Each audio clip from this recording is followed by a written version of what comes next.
Amory, 1990 was when we started our first television program. Give us some sense of what the oil situation was like at that time and what got us to 1990. Well, oil was relatively cheap and abundant then. We'd stopped paying attention in 85, 86, but let me go back a little ways. Before 73, oil was extremely cheap and the price was very stable. A bunch of the oil exporting countries decided in 73 to double the price, still to a very low level by modern standards.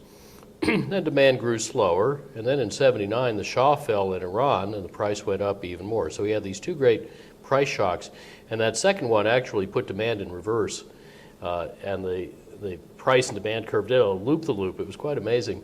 And then the price just jittered around for a long time at fairly low levels because the efficiency that we'd put in place after 79 or after 77, really, the CAFE standards for cars, for example, roughly doubled their efficiency. And the efficiency was so strong that by the mid-'80s, that plus the price shock in 79 had crashed the price. So a lot of people who had invested in frontier oil and gas and coal and nuclear power plants and so on and synfuels lost their shirts. And then came about, 10, 15 years of the locusts have eaten, a period of long inattention in federal policy and a lot of companies' attention and a lot of individuals' attention. We just started getting dumb about oil again, and therefore we had the avoidable oil crisis again in the past couple of years. That's what I called it in an article at the time. Let me stop you right here. I want you to go back to that thing and don't say anything about don't bring us up to date. Just go back and start where you said we had the period of time in the 80s where we just sort of forgot about it and then stopped there before we get to going forward, okay? Between the efficiency policies that President Carter brought in and things like the CAFE standards that roughly doubled the efficiency of cars and the price shock from the Iranian Revolution in 79, efficiency just went like gangbusters, and it way outpaced energy supply, and by 85, 86, it had crashed the price because there was so much more supply than demand that the people who invested in frontier oil and gas and coal and nuclear power plants and synfuels lost their shirts. But then started a period of 10 or 15 years, kind of the years the locusts have eaten, where nobody paid attention to oil and we started getting really dumb about it again. All right, so that's about when we started doing our television program in 1990. Okay, and then we'll just have a cut there. Okay, so in 2010, Amory, where are we today? Take us from what happened in 1990 where we weren't thinking much about oil and that sort of thing, and bring us up to today and give us a little bit of your forward look. The past 20 years have been first sleepy and then turbulent for oil. We had a resurgence of initial steps toward efficiency, but very much stimulated by the huge run-up in price in the past few years. And then, of course, it crashed just as fast because after the first couple of oil shocks, it turned out that we Americans are the Saudi Arabia of nega barrels. We can save oil faster than the supply cartel can sell less oil conveniently.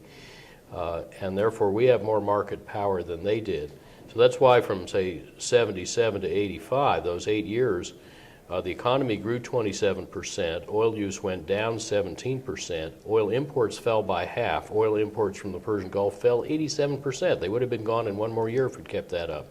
Now we could do the same thing now in spades, and in 2004, my team published a study for the Pentagon of exactly how to do that called Winning the Oil Endgame. It's free at oilendgame.com, and it lays out how to get the country completely off oil by the 2040s, led by business for profit at an average cost of $15 a barrel. So I don't care what the price is, this is still going to make sense and make money. And you don't actually have to go to the great sausage factory in Washington for anything to get it done, because you can do it without new federal energy taxes, subsidies, mandates, or laws. But everybody says, Amory, that, look, this price went up, spiked up to 147, back down to the 60, 70 level here at the moment. Everybody says that this price is going to go up again because of demand. I think people don't believe that you're going to get as efficient as we should. Well, in April '09, the Wall Street Journal correctly reported that U.S. gasoline demand has already peaked and has nowhere to go but down. There's a bunch of good reasons for that. Basically, the convergence of concerns about economy, security, and environment, no matter which of those you most care about, is leading us to get much more efficient in our use of oil. There are doubled efficiency cars on the market. I drive one at 64 miles a gallon. Tripled efficiency coming soon after that. Same for trucks and planes. Walmart already saved 38% of its fleet truck fuel use through '08, and they're planning to double their efficiency altogether by 2015. Boeing has rocked the airplane world with a 20% more efficient plane at the same price. They're sold out into 2018. The military is leading fuel efficiency because of the huge cost in blood and treasure to deliver the fuel to the things that use it. So they're now counting saved fuel as valued about 10 or 100 times more than they did before, and that innovation will flow back to the civilian vehicles.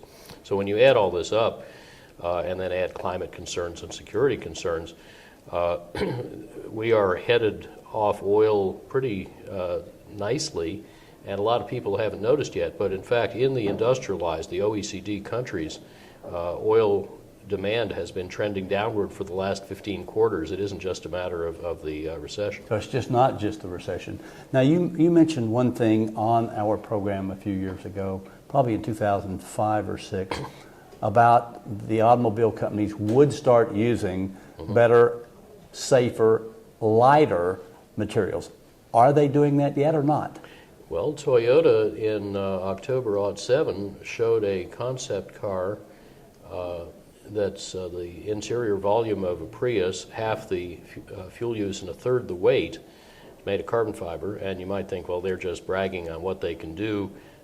Concept cars don't get to market. Except the previous day, the world's biggest maker of carbon fiber had announced a big factory to mass produce carbon fiber car parts for Toyota.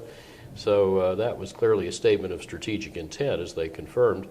Now Nissan and Honda have the same deal that we're off and running on the next leapfrog, and meanwhile Ford, Nissan, Audi, and the Chinese auto industry are leading a lightweighting revolution based on light metals. So yeah, watch this space. All right, I will. Now, peak oil, we talked a lot about that in the last 10 years. Is there a concern about peak oil anymore in your estimation? Well, I think we're at or near peak oil on the demand side, not necessarily on the supply side. I think the people who worry about how much oil is in the ground and when will demand peak and turn down have done us a great service by pointing out what an awful mess the reserve data are in. But the important thing to know about peak oil is that nobody can know how much oil is in the ground, because about 94% of the reserves are held not by auditable public companies, but by governments which either don't know or won't honestly tell you what they've got.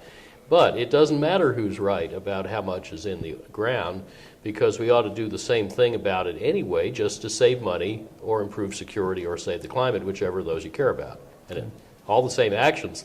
Let's focus on outcomes, not motives, and we can get broad agreement on what to do. Thank you, Avery. That was just great.